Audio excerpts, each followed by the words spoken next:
Today I wanted to answer some questions that came up from my video about ABA. I would say that the number one question that I hear in response to that video, or any suggestions that an autistic child not be put in ABA, is almost always, well, what would we do instead? And there are other options. There are probably not other options that are going to take up the vast number of hours in your child's week. But I don't really think that that is a bad thing. I think that kids, especially little kids, who are the kids that are often going into ABA at really young ages right now, I think that they should have time to be kids and not basically have a full-time job, which was one of the things that I talked about as one of my points in my last video. If you are new here, my name's Cami. I'm autistic, my husband's autistic, and all 5 of our kids are autistic. And the ABA that we're talking about is applied behavior analysis. I think one thing that we really need to remember is that especially being effective in making people compliant, isn't necessarily a good thing. I had someone who hit me with a 2x4 once across the back, and I can tell you I was definitely more compliant after being hit, also very quiet and probably easy to deal with, but that doesn't make hitting someone with a 2x4 ethical. A lot of times I kind of feel like that's what is being argued with ABA. It works. Okay, but is the method ethical? Would you do this to a neurotypical child? Would you have them sit at a table for 35 or 40 hours a week and say, touch head, touch nose, do this, do this? Because I don't think you would. I mean, we don't. It is different from school. Yes, children go to school for similar hours, but it's just not the same. It's not the same intensity. Yes, they're expected to learn rules and act a certain way, but it's not like they're being trained to only act this way. There is a lot more freedom in school than there is in ABA. The two just aren't comparable. Unless maybe you go to an ABA school.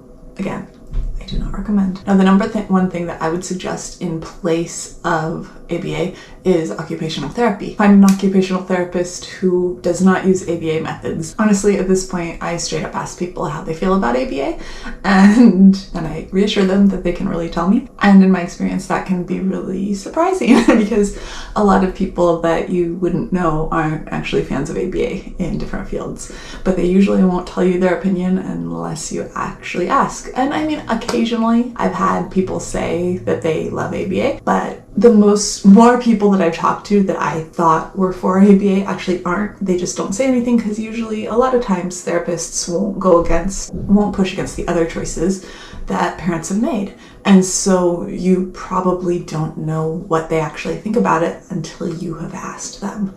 So OT is number 1. The next type of therapy that we're on board with is speech therapy. 4 of our 5 kids have been in speech therapy. And same thing, I do the same thing with speech therapists. If they're using ABA methods, that's not going to be a good fit for our family, but there are speech therapists out there that aren't. And that, I believe, is the best fit. If you can find speech and occupational therapists that are more, I think the ones that have been the best fit for us were the ones that described their approach as more natural and play-based. In my experience, that is a much better fit. Another type of therapy, this is one that our girls have done in the past. Unfortunately, the cost can be really restrictive, which is why we aren't currently doing it. However, if you can afford it and fit it into your schedule, hippotherapy, that is basically equine therapy, writing therapy, can be pretty amazing. The place we went to, the person who ran the sessions was a former occupational therapist, or was an occupational therapist, but this was the type of therapy she provided now. And that was really cool. Honestly, I wish we could do that with all of our kids because it was pretty awesome. Other things that I've experienced with is in the past, there were programs through the occupational therapy program at our local university. It was pretty cool. There were swimming programs where the OT would do swimming. There were basically like track and field ones. There was a dance option. So it was basically 2 occupational therapy students who did ballet with Maggie. And there were 2 that did gymnastics with Sadie. Basically, they just had a lot of sports. They had a lot of occupational therapists, and it was really fun for everybody. There were just a ton of people there. And right now that has been put on hold. I just found it out again for COVID, and I'm not really sure how it would fit into our schedule now. I'm trying not to overschedule the kids, for everyone to have more downtime. I guess that brings me to school choices, which is another question that has come up. Our kids have been homeschooled. They have been in parochial school, and they've also been in public school. For us in our area, the best fit has been public school. Public schools oftentimes just have more funds from the government in terms of special education. There are a number of other reasons that we've just found them to be the best fit for us. I know this isn't true everywhere, but in our personal experience was that we saw a lot less bullying in public schools, which I know isn't always the case, but when we compared it to parochial school, that was definitely our experience. And that basically puts us where we are right now. It hasn't always been easy to find the right fit, even within public schools. Paul spent the summer touring various schools trying to find the best fit for Maggie. It's important to be open to change, that if a placement at a school isn't working, to be ready to accept that there might be someplace better, and there's a chance you might really have to advocate for your child to get a placement. Sometimes I have a feeling that some people take me saying no to ABA as just let your kids run wild, do whatever they want. And that's not what I'm saying either.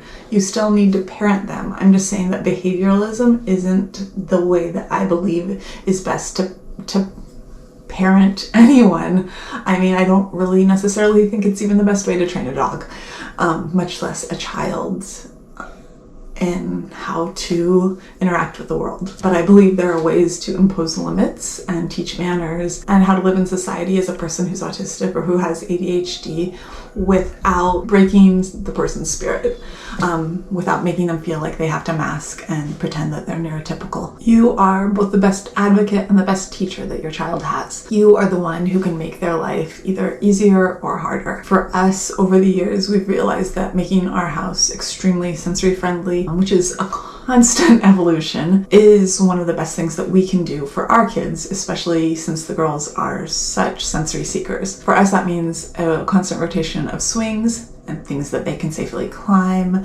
and jump and get that energy out, but also things like headphones and noise blockers and clothes that's more comfortable depending on what that child needs. A lot of these things are hit and miss. A compression blanket or vest might be good for one kid, a weighted vest or weighted blanket might be good for another, and neither of those might be good for someone else. Finding what's soothing and comforting that helps your loved one is big. Some people love music. When Maggie was little, music, especially classical music, completely freaked her out. Figuring out what works and what doesn't for communication, for sensory issues, I can't give you all the answers, but you can figure out a lot of them by listening to yourself or to your loved one and figuring out what makes the things that make life harder for people who are neurodivergent. I think that's the right term. Find what makes life easier for your child or for yourself in a world that's not really meant to accommodate differences, and try to see where that leads you. And I do have one other type of therapy, just counseling for a lot of kids who are autistic. Counseling that helps them recognize their emotions and recognize how to deal with those emotions, whether with breathing, movements. If you find the right therapist, that can be very helpful too. I don't personally think that ABA should be reformed. I wish that there was a replacement, another therapy out there. I wish we could build something else that is good for autistic kids, that teaches them both that it's okay to be autistic and different, and that also helps parents know how to parent kids, especially if they are neurotypical, because it is different. Being autistic, having sensory sensitivities, sometimes that's hard as a parent, but I also feel more than anything that it has given me insight into how to help my kids and how to look at it.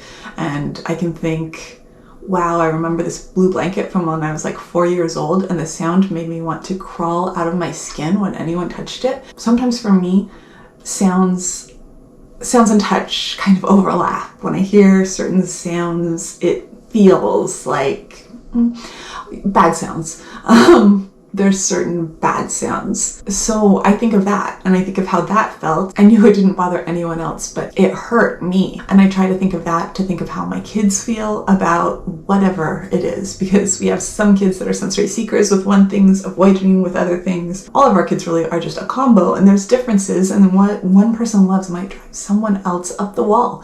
And so finding that balance and giving everyone what they need is a challenge, but it's literally my job to figure those things out. And I believe that you can do it too. It doesn't happen all at once. It's not something that happens overnight, but I believe that long term it's better for all of us. Anyways, that's it for today. If you like this video, I'd love it if you'd give it a thumbs up. And if you're interested in all things autism, which is what we always are talking about around here, I'd love it if you did subscribe, and I'll see you tomorrow. Bye.